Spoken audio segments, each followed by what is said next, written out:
Hello there, my name is Barnabas, your data protection pal, and happy 2022 and looking forward to a better and safer year this year, and very soon it will be Chinese New Year. But meanwhile, here's this first edition of our fortnightly updates on data protection and cyber security. And you might have noticed I've changed the background. Yes, it's a new year, so it's time for a new background. And on to our first article for this year.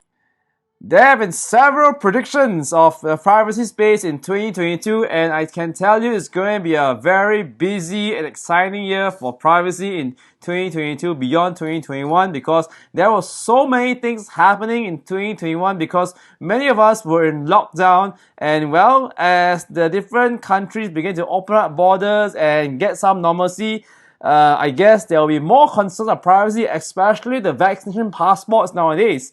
But with the recent emergence of the Omicron variant of the COVID-19, this virus and pandemic doesn't seem to want to stop. So, well, for those of us who are in privacy, it looks like we are going to continue being busy. So one of the things that companies are going to do is to build tech to enhance the privacy. So we look at seeing more tech in privacy this year. In fact, I myself am looking for a team to develop more tools for privacy. In fact, even a game or kind of an education tool to educate the public on privacy and cyber hygiene. Now, of course, laws are going to be implemented all over the world. We have China and India talking about passing their privacy laws very soon. In fact, China has passed theirs in 1st November last year, and India mentioned about it in December. And we definitely will see the Thai government passing the PDPA, the Personal Data Protection Act in Thailand, and probably we'll see Indonesia and some other Southeast Asian countries following suit.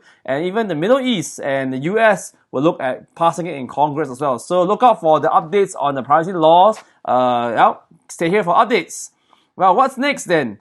We also have Asian giants. Yes, as I mentioned, India coming on to looking at passing the privacy law, Personal Data Protection Bill. So apart from China, India being the second biggest economy in terms of population size, this is one market or one privacy law you cannot avoid. So if you're going to be serving Indian customers, be aware of what's going to happen in the privacy law. So watch this space and watch the articles on the major websites, including IIPP, EC Council, and all those big websites that talk about this privacy law that's coming up soon. And as I also mentioned, the privacy law in Southeast Asia, apart from Thailand, Indonesia will be probably the next country who will be looking at passing a privacy law in 2022 this year.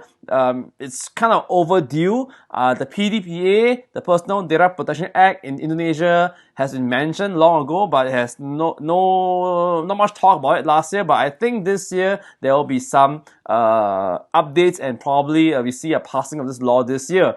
And in fact, just for you to know, just for trivial, there are 5 countries in Asia, that use the same abbreviations for the privacy law that they pass. One of them, Singapore, Malaysia, Indonesia, Thailand, and actually recently Sri Lanka. So 5 countries have the same abbreviation for their privacy law, the PDPA, Personal Data Protection Act. And the other one that's pretty close is the Indian law. It's called the PDPB, the Personal Data Protection Bill. So be very aware of the abbreviations because it's all an alphabet soup. So fortunately, the major ones like GDPR, PIPL, LGPD are differently named. Alright, so I wonder what the federal law in US it will be called. We already know the CCPA is going to be renamed CPRA, but let's see what the federal law will be called.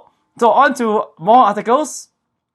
Talk about US, yes. So US also passed a Cyber Security Act for the schools for K-12, kindergarten all the way to grade 12. So this is sometimes baffling as well because, in all over the world, China, US, and EU, they have different ages for the classification of children's data. So, you gotta be mindful, alright? So, take note, those of you who are doing business in the US, if you're handling data of children from K to 12, be very,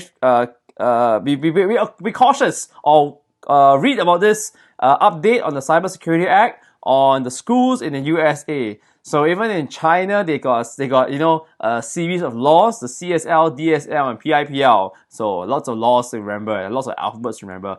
Okay, if you want to know, CSL stands for Cybersecurity Law, DSL stands for Data Security Law. And in Singapore, the country that I'm based in, this was a major issue where, a group of scammers made away with 8.5 million, ladies and gentlemen, 8.5 million. And we've got a news article here about a couple who have lost 120,000. Gone in 30 minutes. This was a major big spam that happened. So you can listen more about my thoughts in this link above, and this little link above. But whatever case, please be very wary and very careful about your cyber hygiene. And I think it's really important, and find out more about Data Heist, the game that I created to educate about cyber hygiene and privacy. Finally, CNIL. Wow, CNIL, the French regulators have fined telco quite a major amount, 300,000 euros, for the failing to respect the rights of individuals to ensure the security of their data, the users' data in their database. This is where I want to remind everyone that in Europe and Asia, there are very different, I would say, ethos to the creation of laws. In Europe, the laws are based on human rights. And in Asia, usually it's for business or for compliance. So I really believe the way we do things are different. But whatever case, every company should have good programs on privacy because it is the right thing to do. Alright, so this is Mark, your data protection pal. If you want to find out more about the game that I created called Data Heist, feel free to ping me. And remember to connect with me on social media if you want to find out more. So remember to like, share, and subscribe to the video. Meanwhile, be good, be safe. I'll see you guys real soon. And take care, and Happy New Year again.